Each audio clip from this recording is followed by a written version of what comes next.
Selamat pagi Ibu dan teman-teman semua. Perkenalkan, nama saya Elizabeth Raflesia Cogolan. Saya perwakilan dari kelompok 1 Farmasetika yang bertugas sebagai moderator. Dengan anggota kelompok saya F1 20001 Zahriana Putri yang bertugas membuat video cara memasukkan obat ke dalam cangkang kapsul.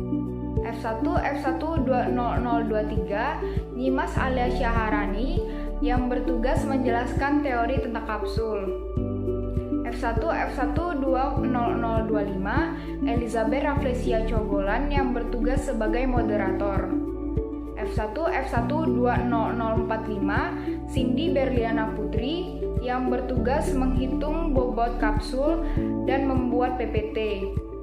F1 20073 Melisa Jumaina yang bertugas menghitung persentase bobot kapsul. F1 20075 Polce Umam Brasar yang bertugas sebagai editor. Pada video ini, kelompok kami akan membahas yang pertama, teori kapsul yang akan dijelaskan oleh Nyimas Alia. Yang kedua, menghitung bobot kapsul yang akan dijelaskan oleh Cindy dan Melisa. Yang ketiga, cara memasukkan obat ke dalam cangkang kapsul yang akan dijelaskan oleh Zahriana Putri. Kepada Nyimas Alia, kami persilahkan. Assalamualaikum warahmatullahi wabarakatuh. Perkenalkan, nama saya Nyimas Alia Syaharani dengan NIM F1F1 20023. Di sini saya akan memberikan penjelasan singkat mengenai teori tentang kapsul. Kapsul adalah sediaan yang mengandung satu macam bahan obat atau lebih yang dimasukkan ke dalam cangkang atau wadah kecil yang umumnya terbuat dari gelatin. Secara garis besar, kapsul dipilih untuk menutupi rasa dan bau obat yang tidak menyenangkan, sehingga pasien merasa lebih nyaman dalam mengonsumsi obat tersebut. Selain itu, permukaan kapsul yang licin membuatnya lebih mudah ditelan dan warna-warna yang menarik juga membuat desain kapsul terlihat tidak menyeramkan. Nah, berikut adalah beberapa fungsi dari kapsul nih. Yang pertama ada menutupi bau obat yang tidak enak. Yang kedua ada menghilangkan rasa yang tidak enak dari obat, misalnya rasa pahit. Yang ketiga ada menghindari kontak langsung dengan udara dan sinar matahari. Yang keempat melindungi obat yang terlalu asam pada lambung, di mana kapsul baru akan hancur di dalam usus, bukan di dalam lambung. Nah, kapsul sendiri terdiri dari dua macam nih. Yang pertama ada kapsul keras, yang kedua ada kapsul lunak. Kapsul keras terdiri dari dua cangkang yang terpisah yang dapat disatukan kembali baik secara manual maupun otomatis menggunakan mesin. Sedangkan kapsul lunak dibentuk untuk obat yang larut dalam minyak, misalnya vitamin A, D, E, dan K. Kapsul lunak juga digunakan untuk suplemen yang mengandung minyak hewani, misalnya minyak ikan. Kapsul keras sendiri umumnya diisi dengan bahan yang padat, bahan setengah padat hingga cair tertentu, sedangkan kapsul lunak diisi dengan bahan cair dan langsung disegel. Materi selanjutnya akan dijelaskan oleh rekan saya, Cindy dan Melisa. Cara menetapkan nomor kapsul menggunakan metode Rule of Seven, yaitu yang pertama, timbang total seluruh bahan yang dibuat. Yang kedua, tentukan berapa kapsul yang akan dibuat. Yang ketiga, tentukan bobot per kapsul. Yang keempat, bobot per kapsul dibagi dengan grain per kapsul. Yang kelima, masuk ke rumus Rule of Seven. Hasil hitungan yang saya dapatkan yaitu total 1 paracetamol 600 mg. Di sini kami membutuhkan 6 paracetamol, jadi 600 mg dikalikan dengan 6, hasilnya 3600 mg.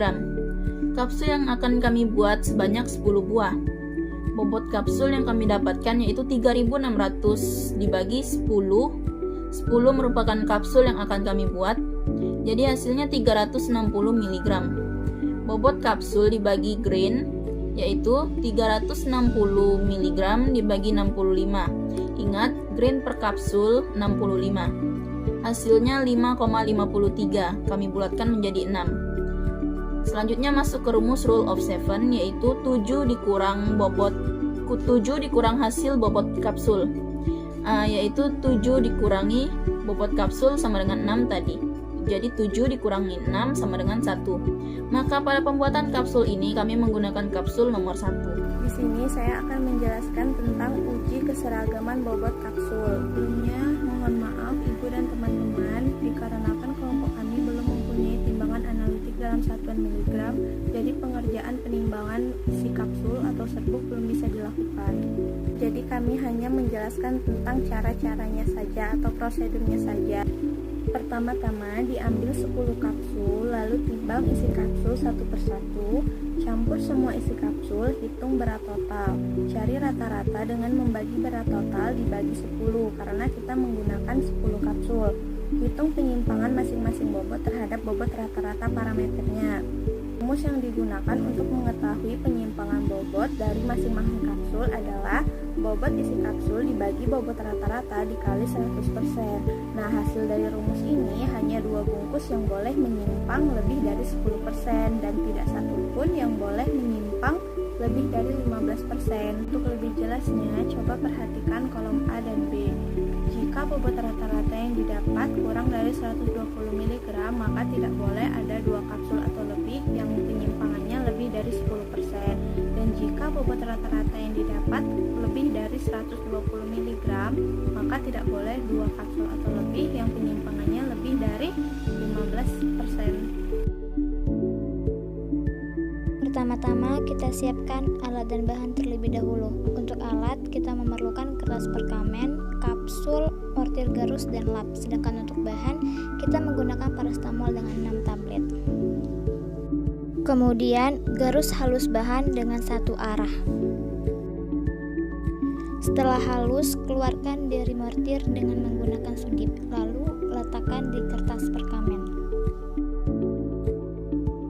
Kemudian bagi obat sama banyak, diratakan di kertas perkamen yang telah disiapkan, sesuai jumlah dari resep yang diminta.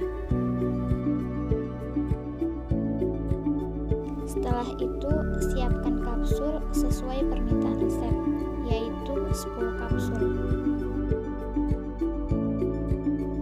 Kemudian masukkan masing-masing serbuk obat ke dalam kapsul. Pastikan semua serbuk masuk ke dalam kapsul dan tidak ada yang tertinggal.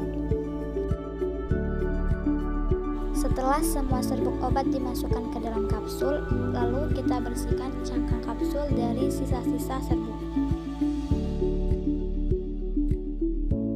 Dan yang terakhir, kita masukkan kapsul ke dalam wadah. Kita hitung kembali jumlah obat yang diminta. Obat siap digunakan.